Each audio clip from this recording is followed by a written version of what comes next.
예, 안녕하세요. 저는 대전시 문화관광해설사 강춘자입니다. 대전을 찾아주셔서 감사하고요. 또 특히 숭연서원을 찾아주심을 더 감사드립니다. 숭연서원은 대전에 있는 서원의 전형적인 모습을 볼 수 있는 그런 곳인데요. 조선의 교육 기능을 담당하던 곳 중에 하나입니다. 조선은 유교 중심 문화 국가이기 때문에 춤과 효, 예를 중시하던 그러한 학문이 발달했고, 그 학문을 뒷받침할 수 있는 교육을 담당하던 곳이 나라에서 세운 관악인 향교와 또 개인적인 학교인 서원이 있었습니다. 대전에도 회덕 향교와 진잠 향교가 있고 서원도 여러 곳이 있습니다. 그런데 이 숭연 서원이 가장 최초로 만들어진 서원이고, 또 대전에서는 최초로 사획을 받은 서원이라고 할 수 있습니다. 원래 처음에 이곳에 있었던 것은 아니고, 처음에는 용두록이라고 하는데 요즘 오늘날 보면 한 용두동 그 정도의 위치에 세워져서 정광필, 송인수, 김정 선생 이렇게 세 분을 모셔서 처음에는 사면서원이라고 했습니다. 그러다가 이 사면서원은 임진왜란 때 불타고 그 이후에 이제 이곳으로 옮겨와서 송남수 선생을 비롯해서 힘을 합쳐서 다시 세워졌고요. 그 후에 이 지역 유생들이 상소를 해서 숭연이라는 그러한 이름을 받았습니다. 그래서 현판 이름을 받은 사획 서원이 되었습니다. 그 이후에 1871년 서원 철폐령으로 해철되고 묘정비만 남아 있다가 2001년도에 현재의 모습으로 이렇게 복원이 되었습니다. 그러면은 이 숭연서원은 어떤 중요한 건축물이 있고 어떤 시설물이 있는지 한번 살펴보도록 하겠습니다.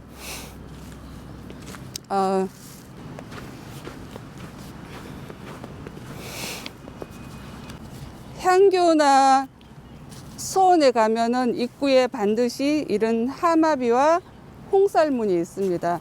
그것은 이곳이 지켜야 될 그러한 그 성스러운 곳임을 의미하는데요. 하마비는 지위고하를 막론하고 모든 사람은 여기서 내려서 예의를 갖추라는 그러한 의미를 가지고 있고요. 이 홍살문은 횃불과 창사를 의미해서 이 성스러운 곳을 잘 지키고 나쁜 기운이 들어오지 못하게 하는 그러한 기능을 하고 있습니다. 그러니까 이 안이 어떤 곳인지 이 두 시설물을 보면은 짐작해 볼 수 있습니다. 그러면은 안쪽으로 들어가 보겠습니다.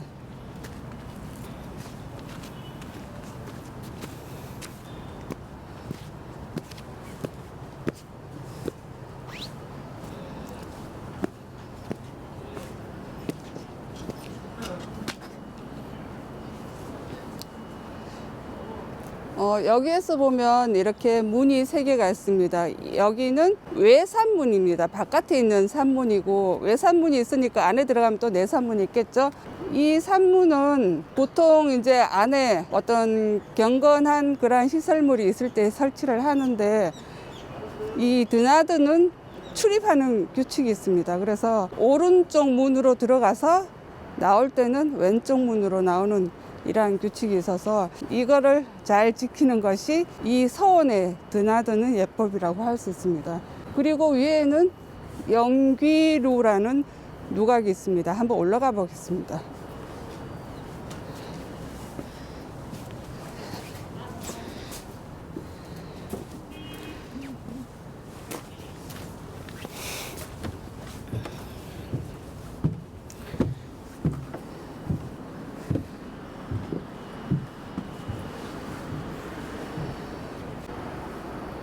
이 영귀루에서 이제 아까 조선시대에 교육기관으로 향교와 서원이 있다고 했는데, 향교와 서원은 교육기관으로서는 같은 기능을 하지만 그 건립 위치라든지 또 배양 인물이라든지 건물 명칭이라든지 이런 것들은 차이가 있습니다. 그래서 향교는 주로 관아 가까운 곳에 설치를 하고 배양인물이나 건물 명칭들이 다 똑같습니다.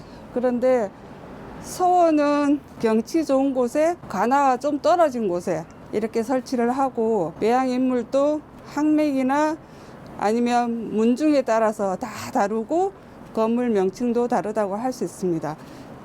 그러면 이 숭연서원은 어떤 그 좋은 경치를 옛날에 가지고 있었길래 여기에 만들어졌는지 송남수 선생이 여기에 서원을 건립하고 나서 남긴 시를 보면 좀 짐작이 가는 대목이 있습니다.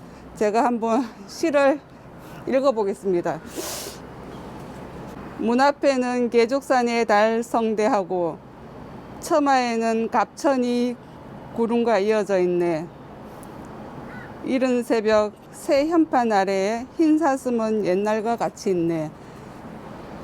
이 시만 봐도 앞에 계족산이 보이고 갑천의 그러한 모습들이 훤히 보이는 것을 알 수 있고 또 만들어진 그때 송남수 선생의 심정, 길한 그러한 거를 가져다 두는 흰 사슴이 생각날 정도의 그러한 좋은 기운이 있기를 바라는 심정을 읽어볼 수 있습니다.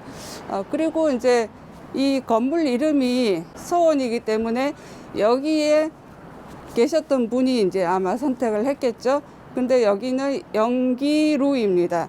영기는 노노 선진편에 나오는 그런 말인데 그 공자의 제자 중에서 증점이라는 사람이 나는 봄날 늦은 봄에 봄옷이 만들어지면 선비 5, 6인과 제자 6, 7인과 같이 기수에서 목욕하고 무에서 바람을 쐬고 시를 읽고 돌아오는 그러한 생을 살고 싶다. 이렇게 하니까 공자가 맞다. 이 말에 찬성을 하면서 그 이후로는 이 영기라는 말은 자연과 더불어 사는 안빈낙도를 의미하는 그러한 말로 많이 쓰였고 또 선비들이 추구하는 이상 세계와 뜻을 같이 해서 그 이후로 널리 쓰인 그러한 말입니다. 아마 숭연서원에서 공부하셨던 그런 옛날 원생들도 그 뜻을 이루기 위해서 여기서 공부하셨지 않나 그런 생각이 듭니다. 자, 내려가서 중요 건물들을 한번 살펴보겠습니다.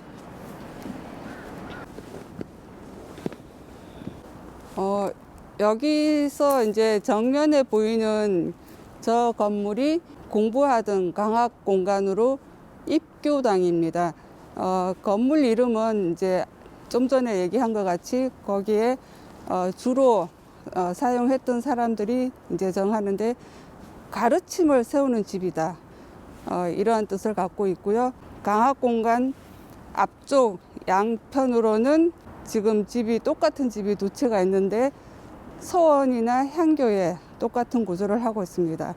동제 서재라고 하는데 오늘날 학교 기숙사 역할을 한다고 보면 됩니다. 보통 동제가 조금 더 이렇게 높은, 다시 말하면 선배나 뭐 양반 이런 사람이 쓰고 서재는 좀 더 이제 후배 사람들이 거주했다고 보면 되는데 이 숭연서원의 그 원생 명부인 청금록에 보면 거의 원생들이 뭐 일반 양민은 많지 않고 대부분 양반이기 때문에 그런 뭐 양민이 썼다기보다는 선후배로 나누어 쓰지 않았을까 이렇게 짐작을 합니다. 그리고 이제 서원에 가면 저 묘정비가 반드시 있습니다. 마당에 지금 숭연서원에도 마당에 묘정비가 있는데 지금 이 묘정비를 읽어보면 이 서원의 내력을 다 알 수 있습니다.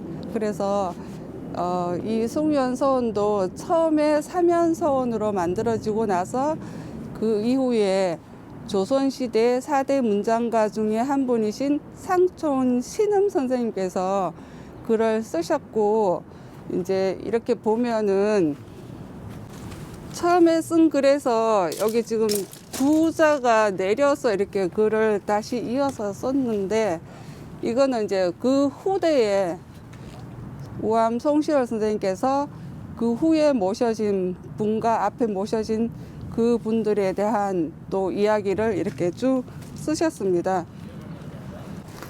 그리고 이제 전체 글은 상촌 신임 선생과 우암 송시열 선생님이 쓰셨고, 이 글씨는 동춘당 송중길 선생님이 쓰셨다. 또 이렇게 비석 위에 둘러쓴 전자는 김만기 선생님이 쓰셨다 하는 거를 여기에 이제 기록을 해놨고요.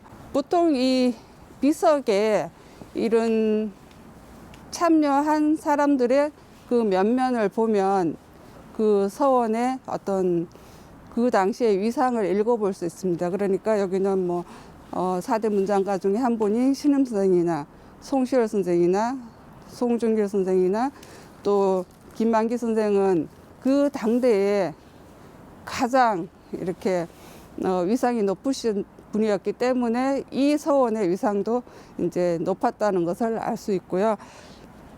여기에서 보면 여기 모셔진 분들이 이제 처음에 정광필 선생, 송인 선생, 김정 선생 이런 분들을 비롯해서 후대에 김장생, 이시직, 송시영, 송중길, 송시열까지 8분이 모셔졌는데 여기에 배양된 분들은 주로 이제 몇 가지 그 공통점을 갖고 있다 하는 것을 설명을 해놨어요.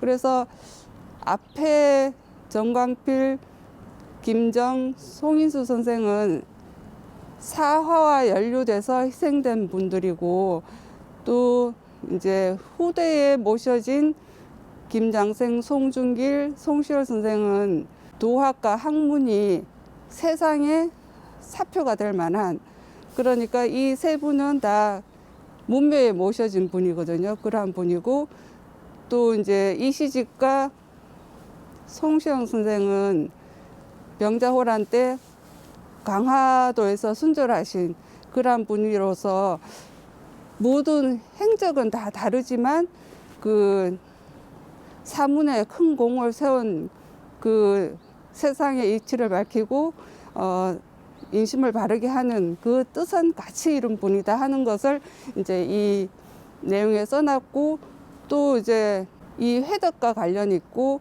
은진 송씨와 관련된 그러한 분들이 여기에 모셔져 있다 하는 내용들이 여기에 있습니다. 자, 그러면은 이제 뒤쪽으로 가서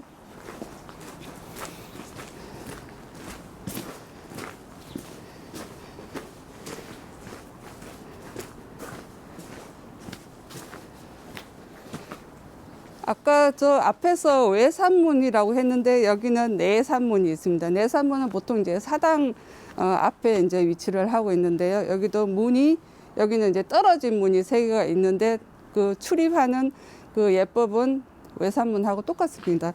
오른쪽 문으로 들어가서 저쪽 왼쪽 문으로 나오면 됩니다.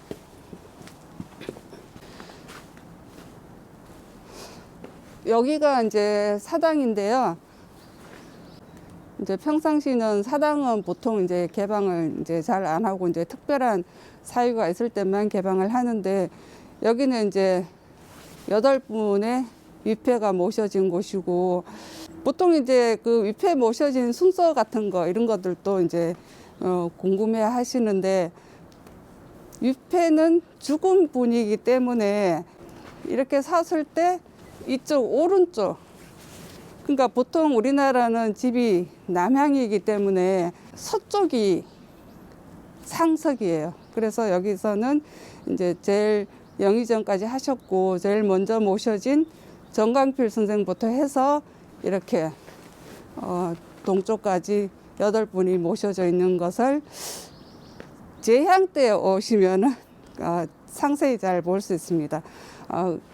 그리고 이제 옆에 작은 건물이 하나 있는데, 원래는 그 강화도에서 순절하신 이시직 송시영 선생을 모시던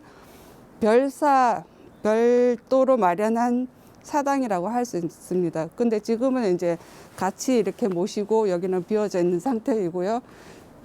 그 외에도 이제 뭐 여러 가지 물품 보관하는 그 고직사, 그리고 앞쪽에 이제 관리인이 사셨던 관리사 뭐 이런 것들이 이제 있는 숭연서원인데, 대전에서는 그 서원의 어떤 전형적인 모습을 볼 수 있는 그러한 곳으로 반드시 와봐야 되는 그러한 그 문화재이자 어떤 명소라고 할 수 있습니다.